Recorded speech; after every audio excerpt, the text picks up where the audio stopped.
Hello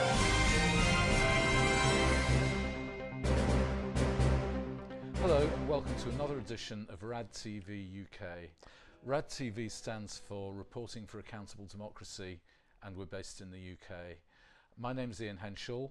Tonight we've got three topics.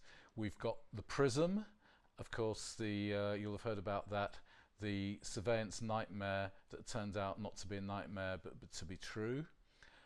We've got the latest analysis from Syria, the war that could be escalating. Is it escalating, or are we talking about saber rattling from the western side?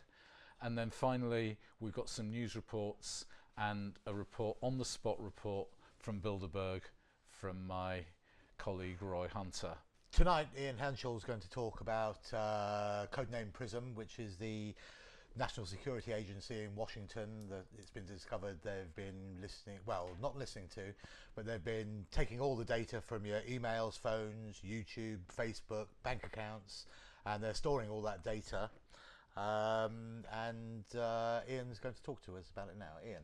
Yeah, well, I've been reading the German view on this, and of course the Germans have got an interest in this perhaps as much as anybody, because the Nazis used snooping as a way of consolidating their power in the 1930s prior to starting the Second World War, and then later the communists did much the same thing in East Germany. So for Germans it's almost unthinkable that the country they thought was their friend, America, would be hoovering up all their personal data and storing it in this way. Let's hear what Der Spiegel magazine has to say about this. The American intelligence director and the White House have finally confirmed what insiders have long known. The Obama administration is spying on the entire world. Politicians in Germany are demanding answers. This is what Der Spiegel says. South of Utah's Great Salt Lake, the National Security Agency has a 10,000 square meters camp. And the reason, apparently, according to Der Spiegel, why they've chosen Utah is because that's where Mormons are based. And Mormons go around the world as missionaries for their religion. And they also, of course, pick up a lot of languages. And then they come back and work for the NSA. A lot of them work for the NSA, translating foreign language information and data which comes in. Well, Der Spiegel's found a couple of new whistleblowers, it seems, NSA employees Thomas Drake and Bill Binney. And Bill Binney was a mathematician, and this is what they've got to say about how much data is being stored. Bill calculates that the servers are large enough to store the entirety of humanity's electronic communications for the next 100 years, and that, of course, gives his opportunity to listen in to anything they want. Top secret document published last week by the Washington Post and Britain's Guardian, where this all broke, shows that where the NSA is getting the majority of its data from. Pretty much every American internet provider, whether it's Microsoft, Yahoo, Google, Facebook, YouTube, Skype, AOL, Apple, they're all handing over their data to the NSA, and it's directly from the servers. This isn't anything which is sent ad hoc. This is a permanent link into the servers of pretty much every American computer provider, internet service provider on the planet directly. The companies denied the claim.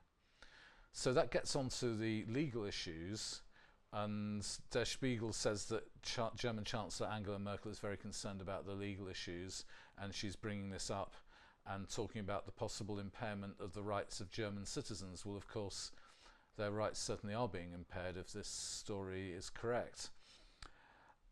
How could US judges, this is our question, how could US judges have agreed that this is legal when it clearly is in breach of the American Constitution, which insists that Americans have the right to privacy? How can you have the right to privacy when practically anything you do is stored and potentially snooped on by the NSA?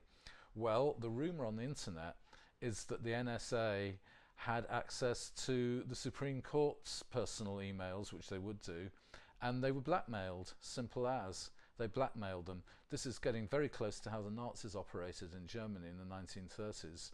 Everybody's got a secret might not be illegal, but everybody's got something they're embarrassed about. I challenge you, you viewers, that if you think you haven't, you have, and that can be used to blackmail you. People say, well, I've got nothing to hide, I've got nothing I'm frightened of, but it's not true, unfortunately.